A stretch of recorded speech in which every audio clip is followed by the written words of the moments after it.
Welcome to Effortless. My name is Caitlin Kessler. I'm the creator of the 3M Method and host of this podcast. I am a mindset coach for business owners who are ready to shift into a more aligned, profitable, and effortless business. So today we're going to talk about a pretty marketing-y thing for this podcast, but of course we're going to touch on the mindset components of it. So I want to talk to you about market saturation. I've said it, you've said it, my clients have said it, people on my Instagram DMs have said it. And they say, my market is too saturated. There's too many people offering what I'm offering. I don't know how to stand out. I'm just another voice in the crowd, and so on and such forth. Have you had those thoughts? Have you said those words? Have you been stopped in your tracks by that fear? If so, I've got great news for you. Your market is not oversaturated. It's just gotten more sophisticated, which basically means your people got smarter. And this happens, it's normal. And rather than complaining about it or being stuck by it, I want to invite you to learn and adapt. That is what great business owners do. So let's talk about what market sophistication means, and then about the powerful mindset around market sophistication and what that can look like. So disclaimer, like market sophistication is not my idea. It's like a known thing. You can Google it. In super simple terms, it says that a market goes through phases. The first being a stage of I'm the first. And depending on when you started your online business, you might have never actually felt that phase in this industry if you work in this industry. But it basically means you're doing what no one else seems to be doing. And therefore, it feels easier to stand out and to be noticed. A really great example of this is if you followed blogs for any number of years, like fashion blogs, lifestyle blogs, there are people that now you're like, wow, they don't even actually make that great of content. Like they're not even that good of a baker or whatever, but they started it in like 2006. And so they were just the first and therefore really successful, right? So that's the first phase. And then in time, more people catch on. And that's when we move into phase two. So you no longer stand out just because you're the one lone wolf in the space. So you start to use more specific and detailed messaging to really stand out. So instead of saying something like, I'm a business coach, like you could in phase one, you now have to say something like, I'm a business coach who can get you to 10K months. See how that's a little bit more specific and a little bit more detailed? In time, everyone will catch on to that messaging that seems to work best because for the most part, people kind of desire the same core things. Like they want to make more money, they want to be more healthy, they want love, etc. So then we enter into phase three, where you have to offer a unique perspective or framework or methodology on the subject at hand. This is very common in our entrepreneurial space, and this works really well. You package up your ideas into a system or a method. It's a great way to stand out, to be more in demand, to claim your expertise, and also to be marketable beyond just you. Because if you're selling a framework or a methodology, you're no longer just selling like your you-ness, right? Like you can go out and have other people trained in that methodology and they can help you grow your business, right? So I would argue that our online space is in a blend of phase three and the next two phases right now. At this point, if you don't have a methodology or framework, you're probably feeling the pain of that. This is something I help my coaching clients do and something I'll be teaching inside of my new program, Sell Your Shift. You can get on the waitlist for that at caitlinkessler.com/SYS-waitlist. And I'll put that in the show notes.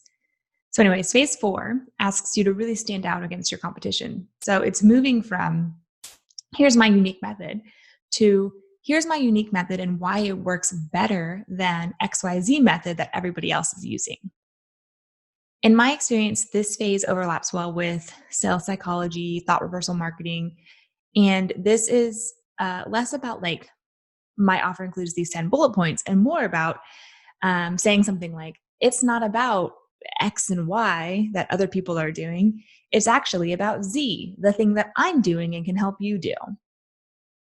Which brings us up to phase 5, my personal favorite phase. That is when you get to bring you and your story and your experiences and your you-ness into your business. That story, that experience, that energy of like, come be in my world, come be in my atmosphere.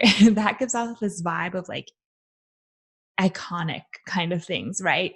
And people want to be in that vibe. And the really only way to get to that is to just be your authentic self, which can be harder than it sounds for a lot of people. Anyway, so very brief marketing lesson aside, here is why all of this matters.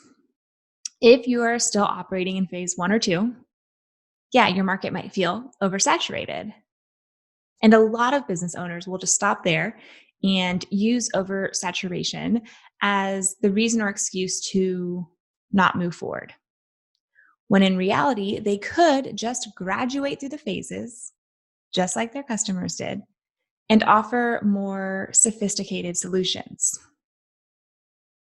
Let's talk about the mindset piece here, because you can read all day about market sophistication and understand it logically, sure, but you won't really know it until you decide to work with it and adapt your business to the phase that your customer base is in.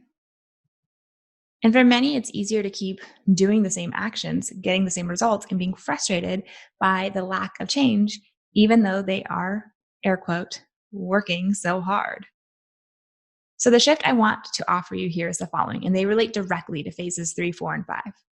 So first, I have a unique way of understanding my industry and helping my clients.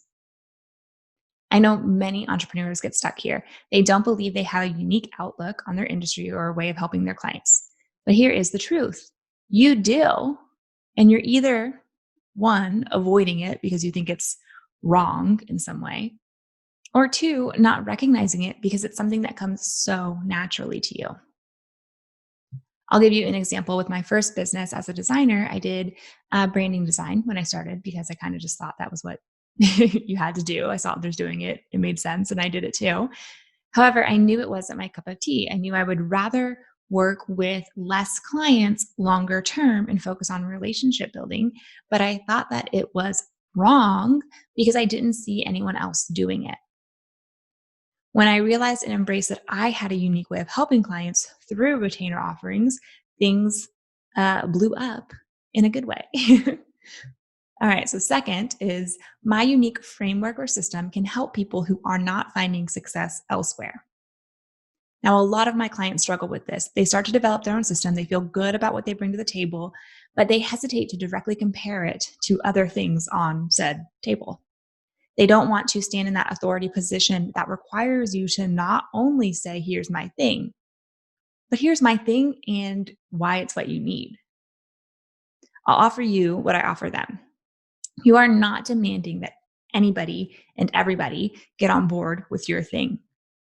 You're not saying you're a fucking idiot if you disagree. You're offering a different perspective that someone out there needs and is most definitely waiting for. The other things that people are offering aren't working for everyone. And those people who it's not working for, right now they feel stupid, inadequate, bad, not capable, unworthy, and so on. And when you say, hey, it's okay that XYZ thing didn't work for you, there's actually another way. They are relieved, they're happy, they're excited, they feel empowered. You're showing them another option.